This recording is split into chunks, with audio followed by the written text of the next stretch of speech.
Welcome to Indieformer. I'm Josh, and today we're taking a look at the top 5 indie games from November 2018. We just finished our giveaway of the complete first season of Life is Strange, so head over to the Discord to see if you won.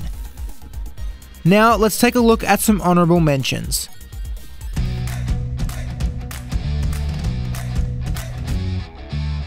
From an ex-animator from The Witcher 3, we have Ricky Runner, a hardcore parkour platformer in a fully physics-based world.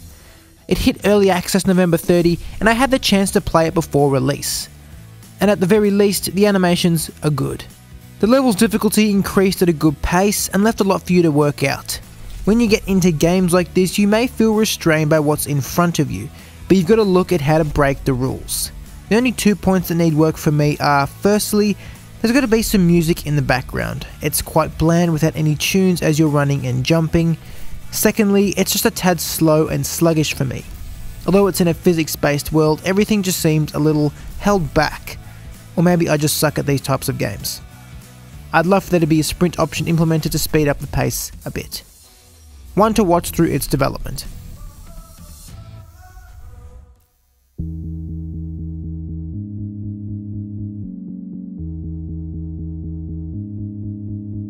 Miles is a freshman in college, and The Wall has been his passion project for the last year.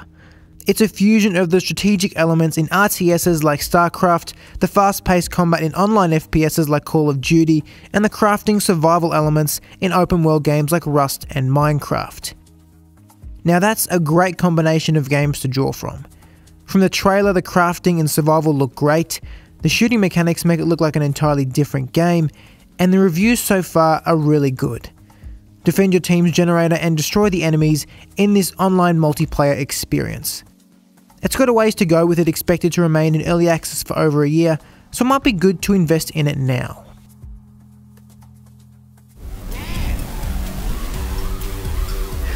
Coming in at an affordable 3 AUD, Warpzone Drifter is a challenging game to fill the void.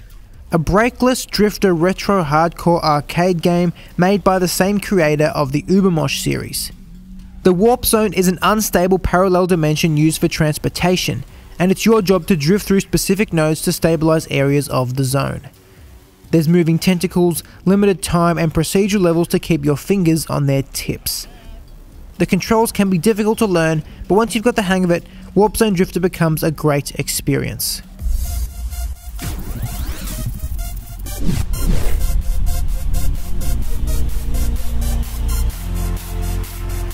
Here's an interesting one.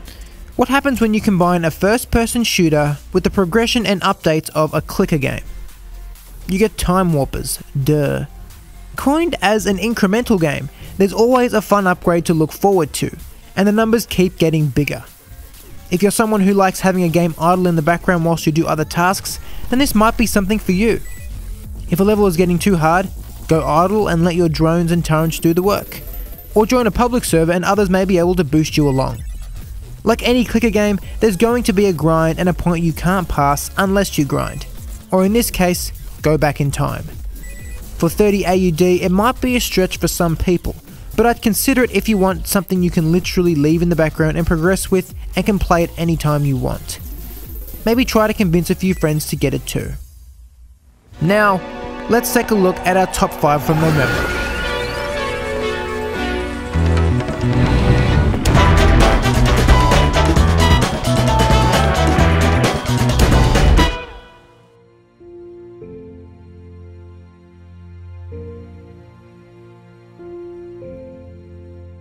Based on Colin Thiel's 1964 children's book of the same name, Stormboy takes place on the beaches of South Australia near the mouth of the Murray River, where the titular protagonist rescues orphaned pelican chicks, one of whom later becomes the child's pet and faithful companion, Mr. Percival.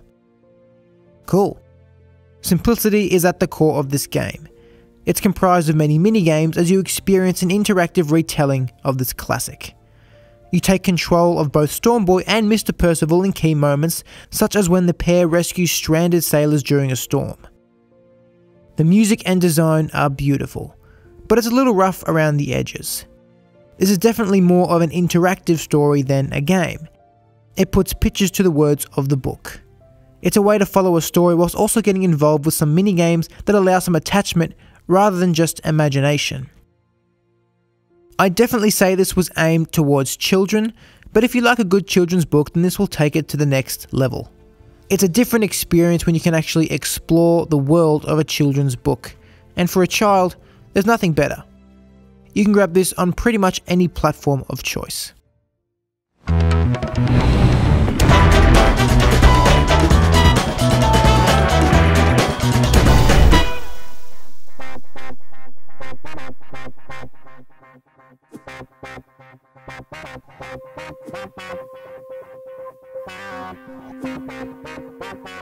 We live in a world where we use machines to do the dirty work.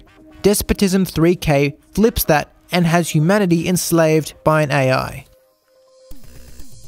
A resource management game, so there's nothing overly fancy here. Manage the stamina, hunger and reproduction of your human race to continue building energy.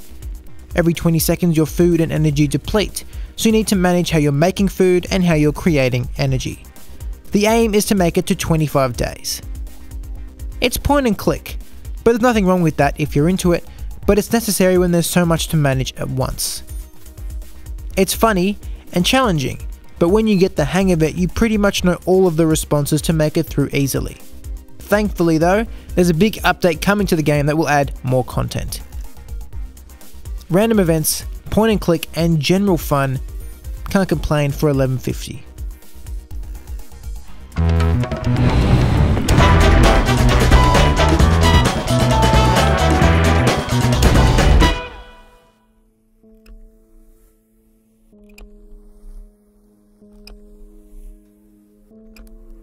Price.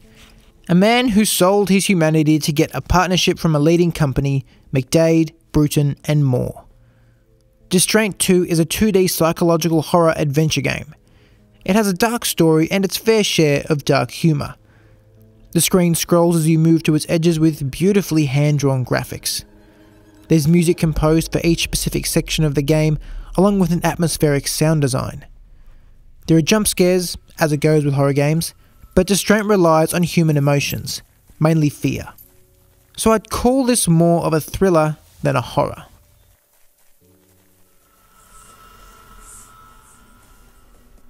Obviously, by the title, this is a sequel to an original of the same name where it follows on from those events.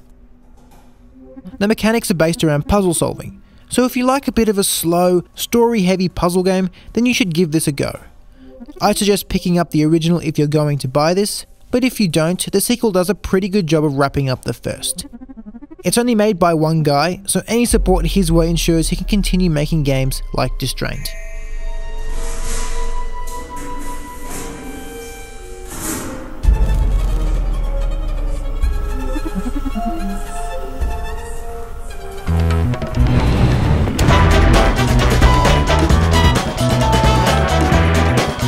For this one, I'm just going to let the developer explain. It's one of the better trailers to let that happen with. I'll give you my experiences once he's finished talking. Hello there, I'm Jason Rohr. Well, at least this is what I look like inside my new game, 1 Hour, 1 Life. Yep, this is it. We're live inside the game right now. Actually, this is my modern home office. Civilization in the rest of the game hasn't gotten quite this advanced yet. Maybe someday, though. Did you see that? I just got older again. A whole year passes every minute, and we live an entire lifetime, from birth to old age, in just 1 hour. We'd better get on with this tour before my time runs out. Everything you see here exists on a persistent server. It starts out full of untouched wilderness, and it's up to us, the players, to rebuild civilization from scratch together. I think she's coming. That's Eve, the first player to join the server, and the second player should be joining right about now.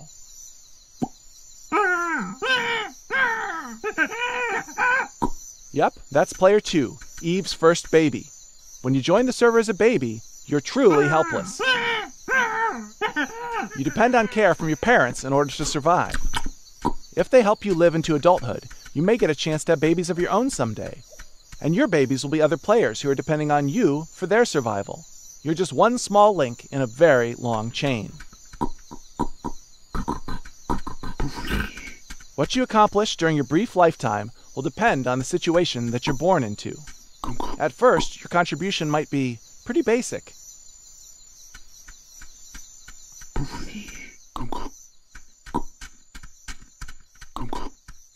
But future generations can build on the foundation that you helped to create.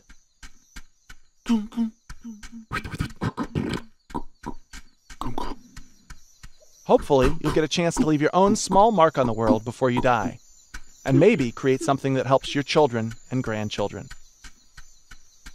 But really, all of this is just the beginning. As players continue climbing up through the tech tree, I'll be staying one step ahead of them by adding new stuff to the game every week. So I hope you'll join me as this crazy game unfolds.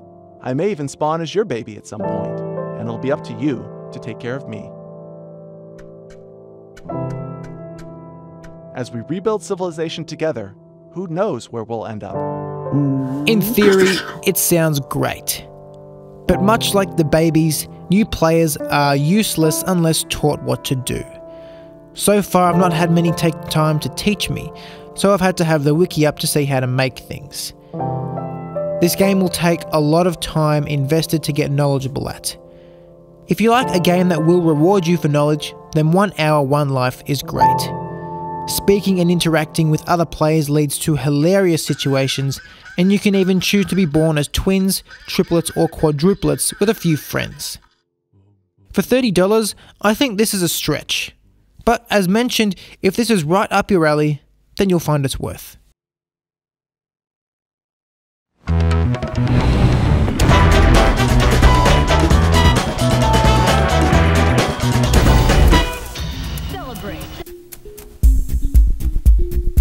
A cooperative puzzle game that mixes eye-catching abstract art with mind-bending puzzles to a unique gaming experience.